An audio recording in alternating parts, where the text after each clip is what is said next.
Do you remember Socrates from school? He probably came up in a philosophy class or maybe also a world history class, something like that. Maybe you just heard about him along the way. He's a pretty famous philosopher. He used to live in Athens a long time ago, and then he died. He was also featured heavily in Bill and Ted's Excellent Adventure, but they didn't call him Socrates. They called him Socrates the whole time.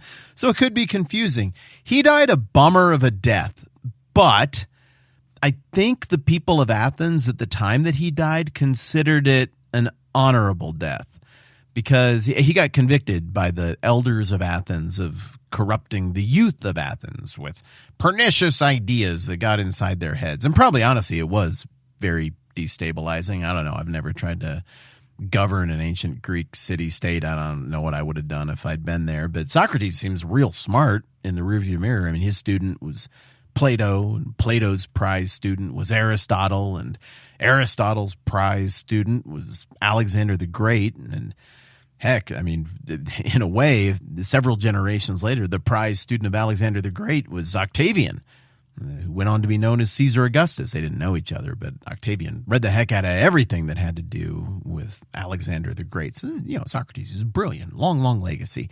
I guess he did succeed in corrupting the youth of Athens, if indeed that was corrupting. But there's a cave. You can still go to it in Athens, I think. I don't know if it's real or not, but it's very old.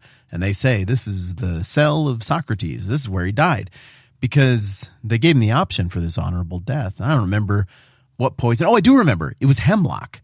He drank hemlock. He chose suicide for his means of death because I guess it was a more honorable, a more dignified death that surely had to go into his calculation.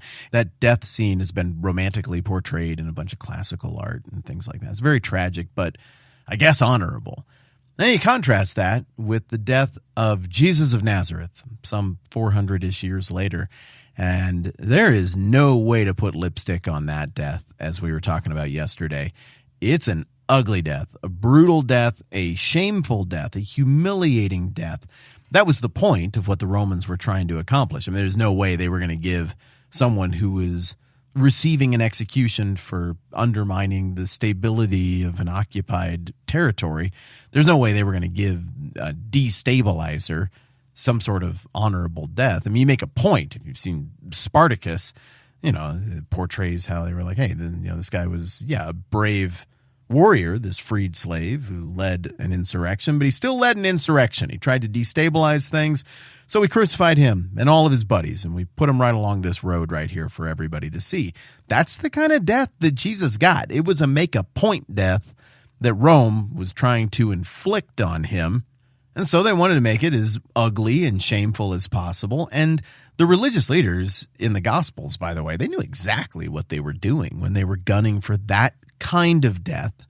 And particularly when they had their late-night kangaroo court under the cover of darkness nonsense trial and conviction of Jesus, they drummed up false witnesses to try to get him on a very specific set of charges that would result in him being not just dead, but humiliated in front of everybody. I mean, really, bloodied, beaten, broken, lifted up on a tree for everybody to see. And he's portrayed historically as having like a little loincloth on or something, but I don't think that's how the Romans crucified people. I think they wanted all of the shame to be on display. It was a horrible death, and the Bible mixes no words about that. This isn't some kind of honorable, you choose your way out, old man Socrates kind of a deal. This was wretched.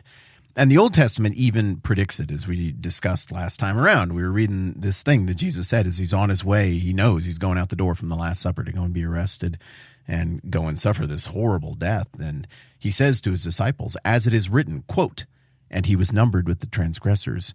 And I tell you that this must be fulfilled in me. Yes, what is written about me is reaching its fulfillment, unquote. What's that a quote of? Isaiah 53. Now, yesterday, for some reason, I started in Isaiah 53:6. Why did I do that? I should have just started at Isaiah 53:1. So now I'm going to do that. I'm just going to read you all of this stuff. Listen to this. Who has believed our message? And to whom has the arm of the Lord been revealed? This is written hundreds and hundreds and hundreds of years before Jesus, by the way. He grew up before him like a tender shoot and like a root out of dry ground. He had no beauty or majesty to attract us to him, nothing in his appearance so that we should desire him. He was despised and rejected by men, a man of sorrows and familiar with suffering. Like one from whom men hide their faces, he was despised, and we esteemed him not. Now you might say, okay, well, surely Isaiah's talking about somebody else back here. I mean, this whole passage is called the suffering servant passage. And admittedly, there's a lot of other context going on around Isaiah here.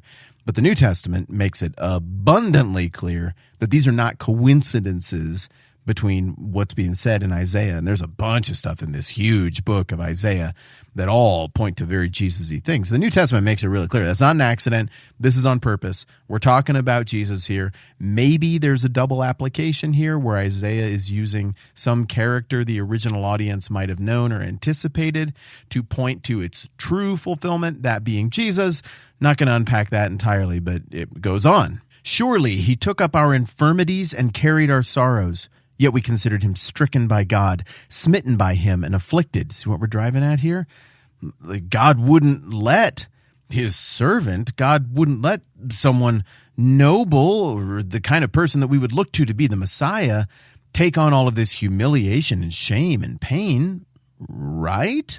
Would he? But it goes on. But he was pierced for our transgressions. He was crushed for our iniquities. The punishment that brought us peace was upon him, and by his wounds we are healed. Well, dang, that sounds an awful lot like the stuff we've been looking at as we've been hung up here in Galatians chapter 3 that Paul is saying about the crucifixion of Christ and what it does. Paul writes in Galatians 3:10, all who rely on observing the law are under a curse, for it's written, cursed is everyone who doesn't continue to do everything written in the book of the law. Clearly, no one is justified before God by the law, because the righteous will live by faith.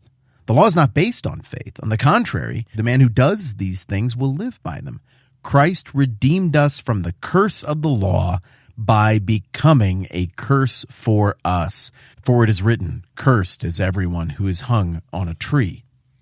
Look at the way all of this stuff just intersects so beautifully.